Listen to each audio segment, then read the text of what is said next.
Ege Denizi'nde yaşanan depremler açıkça bizlere verilen bir mesaj mı? Sadece son 10 günde 1000'den fazla deprem meydana geldi ve depremin yaşandığı yerde bir yanardağ olması büyük bir felaketin habercisi olabilir. Peki bu da bir HAARP teknolojisi olabilir mi? Hadi gelin HAARP nedir bir bakalım.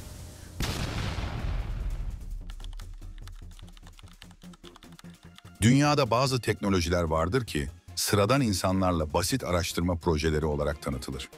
Ancak perde arkasında çok daha büyük bir şey saklıdır. Bir tesis. Dev anten dizileri gökyüzüne uzanıyor ve bazılarına göre bu antenler sadece bilim insanlarının ilgilendiği bir proje değil. Dünyayı yöneten gizli bir güç doğanın kendisini kontrol etmeye mi çalışıyor? Deprem, yeryüzünün en büyük felaketlerinden biri olarak milyonlarca insanın hayatını tehdit ediyor. Depremlerin nedenleri, zamanları ve yerleri hakkında bilimsel çalışmalar yapılıyor. Ancak depremleri önceden tahmin etmek veya önlemek henüz mümkün değil. Peki ya depremleri yapay olarak oluşturmak mümkün mü? Fay hatlarına müdahale ederek deprem yaratmak veya tetiklemek bilim kurgu filmlerindeki bir senaryo mu? Yoksa gerçek bir tehlike mi? Yapay deprem aslında bir depremin oluşabileceği fay hattının tetiklenmesidir. Bir enerjiyi başka bir enerjiyle tetikleyip depremi ortaya çıkartmaktır. Yapay deprem bundan ibarettir. Yoksa enerjinin olmadığı yerde bunu yapabilmek, düşünmek mümkün değil.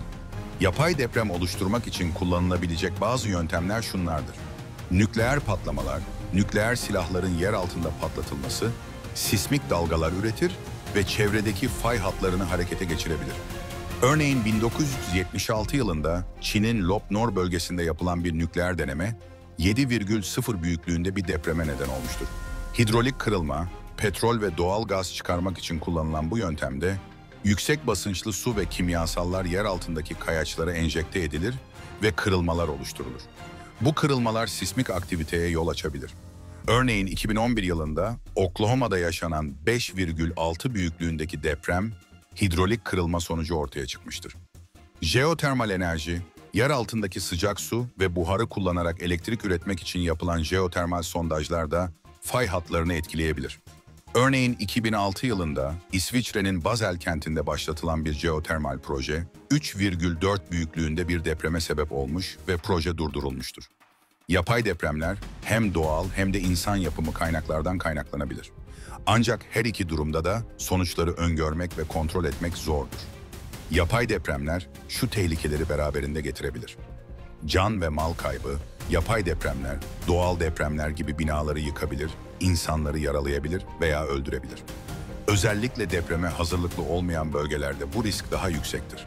Çevresel zarar, yapay depremler, yer altındaki su kaynaklarını kirletebilir, toprak yapısını bozabilir, erozyona veya heyelana neden olabilir. Ayrıca nükleer patlamalar radyasyon yayabilir ve canlılara zarar verebilir. Siyasi gerilim, yapay depremler bazı ülkeler tarafından diğer ülkelere karşı bir silah olarak kullanılabilir. Bu durumda uluslararası ilişkilerde gerginlik artabilir ve savaş riski doğabilir. Yapay depremler doğal depremlerden farklı olarak insan eliyle oluşturulduğu için önlenmesi mümkündür. Bunun için yapılması gerekenler şunlardır. Yasal düzenleme. Yapay deprem oluşturabilecek faaliyetlerin yasal olarak denetlenmesi, sınırlandırılması veya yasaklanması gerekir. Örneğin nükleer denemelerin durdurulması için uluslararası anlaşmalar imzalanmıştır. Bilimsel araştırma, yapay deprem oluşturabilecek faaliyetlerin sismik etkilerinin araştırılması, izlenmesi ve raporlanması gerekir. Örneğin hidrolik kırılma ve jeotermal enerji projelerinin sismik risk değerlendirmesi yapılmalıdır. Toplumsal bilinç, yapay deprem oluşturabilecek faaliyetlerin tehlikeleri hakkında toplumun bilgilendirilmesi, farkındalığın artırılması ve katılımın sağlanması gerekir. Örneğin yapay depremlere karşı kampanyalar düzenlenebilir, eylemler yapılabilir, alternatif çözümler önerilebilir. Yapay deprem, doğanın gücünü taklit etmek veya manipüle etmek için yapılan bir girişimdir. Ancak bu girişim hem insan hem de doğa için büyük tehlikeler içerir. Bu nedenle yapay depremleri önlemek için bilim, hukuk ve toplum işbirliği yapmalıdır. Peki ya siz bu konu hakkında ne düşünüyorsunuz? Bu bir doğa olayı mı? Yoksa bir insan tarafından teknoloji kullanılarak meydana gelen yapay bir deprem mi? Yorumlarda bekliyorum.